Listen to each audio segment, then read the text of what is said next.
시드니 우리는 교회 학생부 친구들, 한 주간도 잘 지냈나요? 오늘 우리가 함께 나눌 성경 말씀은 열왕기상 3장 11절 말씀이에요. 이에 하나님이 그에게 이르시되 내가 이것을 구하도다. 자기를 위하여 장수하기를 구하지 아니하며 부도 구하지 아니하며 자기 원수의 생명을 멸하기를 구하지 아니하고 오직 송사를 듣고 분별하는 지혜를 구하였으니. 아멘. 오늘은 솔로몬에 대해 이야기 나눠볼 거예요. 솔로몬은 다윗의 아들이며 다윗의 뒤를 이어 이스라엘의 세 번째 왕이 되었어요. 솔로몬은 지혜가 뛰어난 것으로 유명하죠. 그가 어떻게 지혜를 얻게 되었는지, 그 지혜를 바르게 사용했는지 오늘 같이 살펴보도록 해요. 솔로몬은 하나님을 사랑했고 하나님께 온 마음과 정성을 다해 예배드렸어요.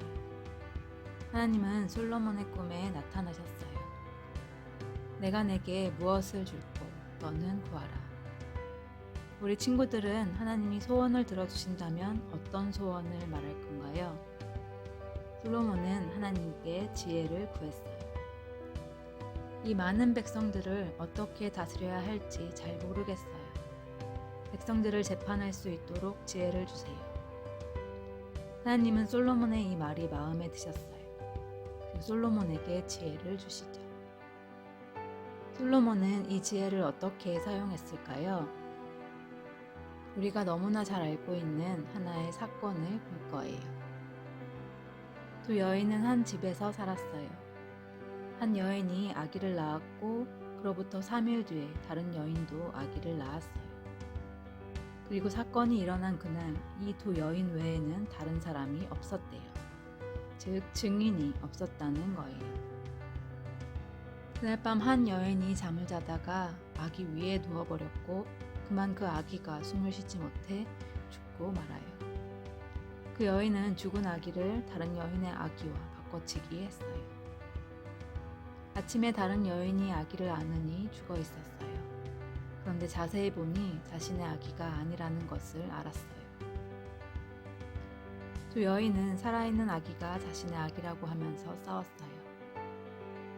이 사건이 솔로몬 왕 앞에까지 나아왔다는 것은 그만큼 판결이 어려운 사건이었다는 거예요. 솔로몬은 칼을 가져오도록 했어요.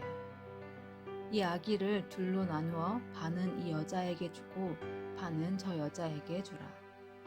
그때 한 여인이 다급하게 말하죠.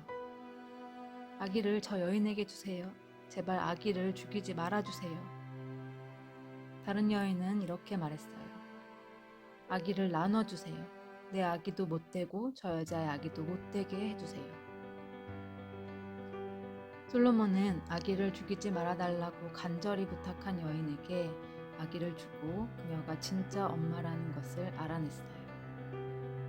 이 사건으로 모든 백성들이 솔로몬 왕에게 하나님의 지혜가 있다는 것을 알게 되죠. 솔로몬은 지혜를 자신을 위해 사용하지 않고 억울한 일을 당한 백성들을 위해 바르게 사용했어요. 그가 다스리는 이스라엘은 부유했고 평화로웠어요. 열왕기상 4장 22절에서 23절까지의 말씀.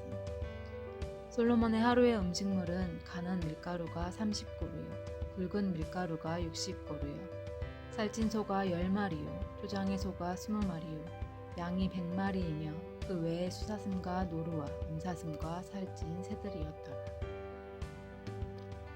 솔로몬이 먹는 하루의 음식이 엄청난 양의 밀가루와 소 30마리, 양 100마리, 사슴과 노루, 살찐 새였어요. 솔로몬은 이스라엘을 12지역으로 나눠 그 지역을 담당하는 사람을 세우고 각각 한 달씩 맡아서 왕이 먹을 음식을 궁전으로 가져오도록 했어요.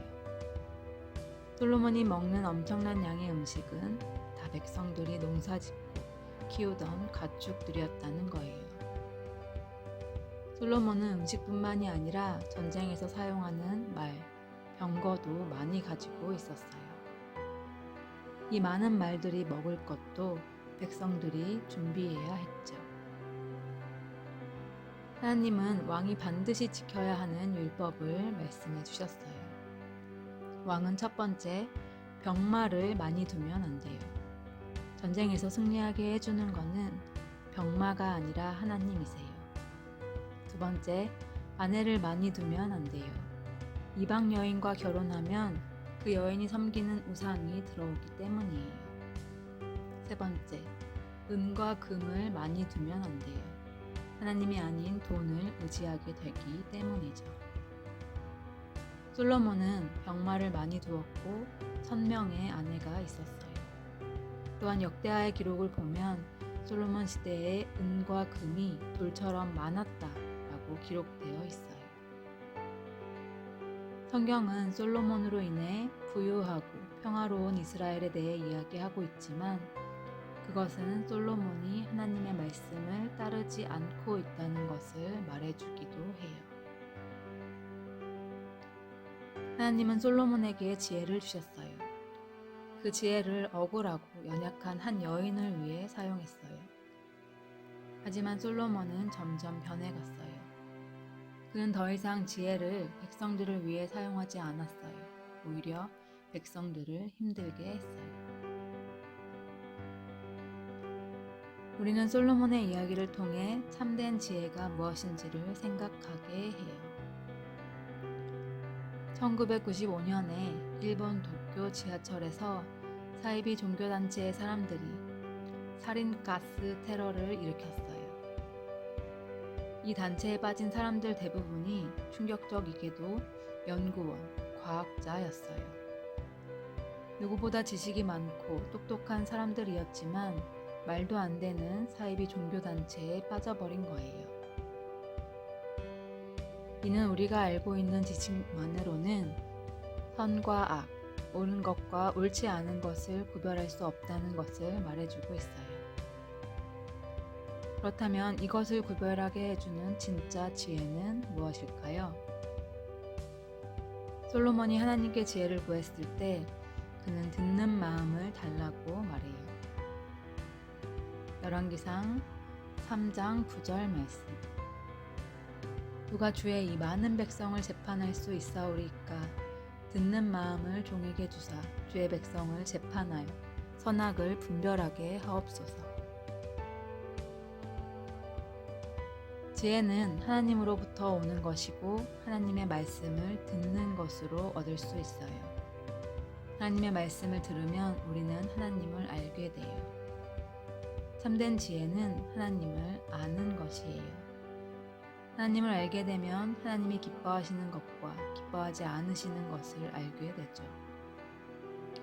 즉 하나님이 기뻐하시는 것이 선, 옳은 것이며 하나님이 기뻐하지 않으시는 것이 악, 옳지 않은 것이라는 것을 우리는 알게 돼요. 또한 하나님을 알게 되면 하나님은 가장 좋은 최선의 방법으로 일하시며 최고의 결과를 만들어내시는 분이라는 걸 알게 돼요. 하나님의 방식보다 더 나은 방식은 없어요. 내가 알고 있는 방식, 계획이 최고라는 생각을 버려야 하죠. 지금 나의 삶이 내 생각에는 최악인 것 같을지라도 그것은 하나님의 최선의 방법이라는 것을 기억해야 해요. 이것이 삶의 지혜예요. 세상을 만드신 전지전능하신 하나님을, 완벽하게 지혜로우신 하나님을 알고 믿는 것이 바로 참된 지혜예요. 세상의 그 어떤 것보다 하나님을 아는 지혜를 구하는 우리가 되길 바라요. 그리하여 선과 악을 분별하고 하나님의 최선의 방식을 따라 살아가는 지혜로운 우리 친구들의 삶이 되길 소망합니다. 기도할까요? 하나님, 저희에게 하나님을 아는 지혜를 주시옵소서. 하나님의 말씀을 듣고 하나님을 알고 하나님께 순종하는 삶을 살게 하여 주시옵소서. 나의 지식과 경험과 계획을 내려놓기를 원합니다. 나의 방식이 최고라고 생각하지 아니하고 세상을 만드신 지혜로우신 하나님의 방식만을 믿고 나아가는 저희가 되게 하여 주시옵소서. 하나님이 주신 지혜로 선하고 바른 것을 선택하는 우리 친구들이 되게 하여 주시옵고, 하나님이 주신 지혜로 어려움에 처한 사람들을 도울 수 있는 하나님이 원하시는 참된 지혜로운 삶을 살게 하여 주시옵소서. 감사드리며 예수님의 이름으로 기도합니다. 아멘.